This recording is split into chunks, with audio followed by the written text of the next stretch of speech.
I want to say a few words about the events of the last few days. This past weekend, federal agents conducted large-scale workplace raids in and around Los Angeles. Those raids continue as I speak. California is no stranger to immigration enforcement, but instead of focusing on undocumented immigrants with serious criminal records and people with final deportation orders, a strategy both parties have long supported, this administration is pushing mass deportations, indiscriminately targeting hardworking immigrant families, regardless of their roots or risk. What's happening right now is very different than anything we've seen before. On Saturday morning, when federal agents jumped out of an unmarked van near a Home Depot parking lot, they began grabbing people, a deliberate targeting of a heavily Latino suburb. A similar scene played out when a clothing company was raided downtown. In other actions, a U.S. citizen, 9 months pregnant, was arrested. A 4-year-old girl taken. Families separated. Friends quite literally disappearing. In response, everyday Angelenos came out to exercise their constitutional right to free speech and assembly, to protest their government's actions. In turn, the state of California and the city and county of Los Angeles sent our police officers to help keep the peace. And with some exceptions, they were successful. Like many states, California is no stranger to this sort of unrest. We manage it regularly and with our own law enforcement. But this, again, was different. What then ensued was the use of tear gas, flashbang grenades, rubber bullets, federal agents detaining people and undermining their due process rights. Donald Trump, without consulting California law enforcement leaders, commandeered 2,000 of our state's National Guard members to deploy on our streets, illegally and for no reason. This brazen abuse of power by a sitting president inflamed a combustible situation, putting our people, our officers, and even our National Guard at risk. That's when the downward spiral began. He doubled down on his dangerous National Guard deployment by fanning the flames even harder.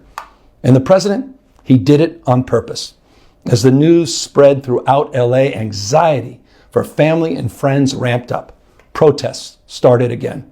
By night, several dozen lawbreakers became violent and destructive. They vandalized property. They tried to assault police officers. Many of you have seen the video clips of cars burning on cable news. If you incite violence, I want to be clear about this. If you incite violence or destroy our communities, you're going to be held to account. That kind of criminal behavior will not be tolerated. Full stop. Already more than 220 people have been arrested, and we're reviewing tapes to build additional cases, and people will be prosecuted to the fullest extent of the law. Again, thanks to our law enforcement officers and the majority of Angelenos who protested peacefully, the situation was winding down and was concentrated in just a few square blocks downtown. But that's not what Donald Trump wanted. He again chose escalation. He chose more force. He chose theatrics over public safety. He federalized another 2,000 Guard members. He deployed more than 700 active U.S. Marines. These are the men and women trained for foreign combat, not domestic law enforcement. We honor their service. We honor their bravery. But we do not want our streets militarized by our own armed forces. Not in LA, not in California, not anywhere. We're seeing unmarked cars in school parking lots, kids afraid of attending their own graduation. Trump is pulling a military dragnet all across Los Angeles, well beyond his stated intent to just go after violent and serious criminals.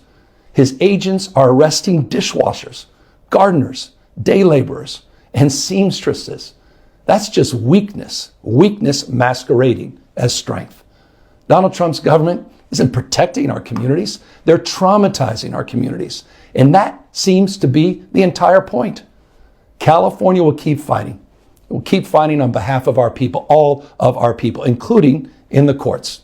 Just yesterday, we filed a legal challenge to Donald Trump's reckless deployment of American troops to a major American city.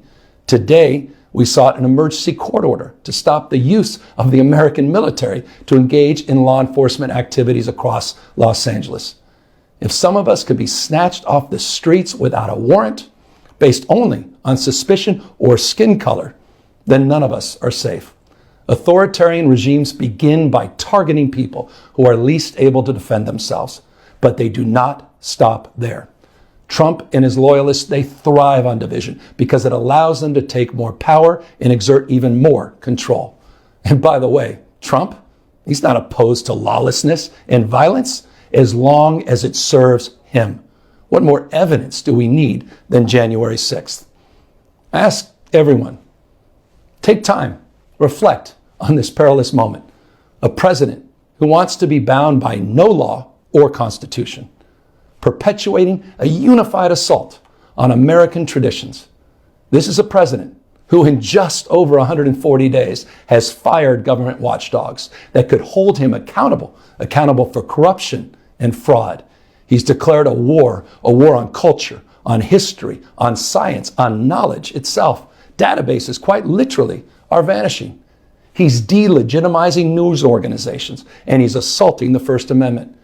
And the threat of defunding them, at threat, he's dictating what universities themselves can teach. He's targeting law firms and the judicial branch that are the foundations of an orderly and civil society.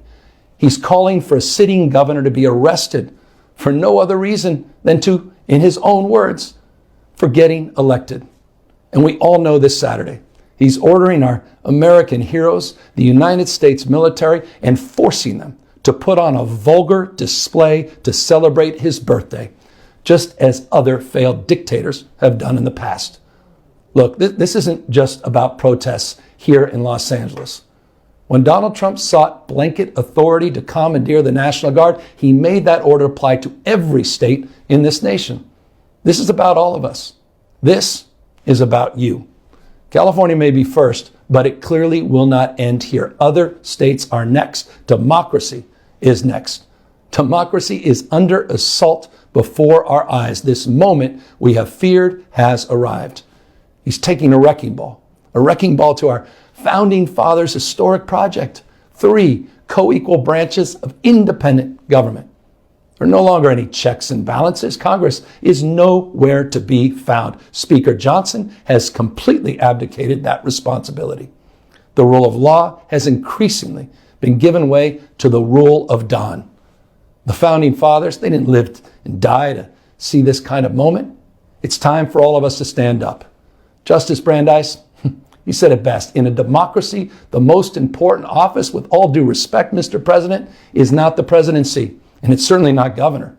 The most important office is office of citizen. At this moment, we all need to stand up and be held to account, a higher level of accountability. If you exercise your First Amendment rights, please do it peacefully.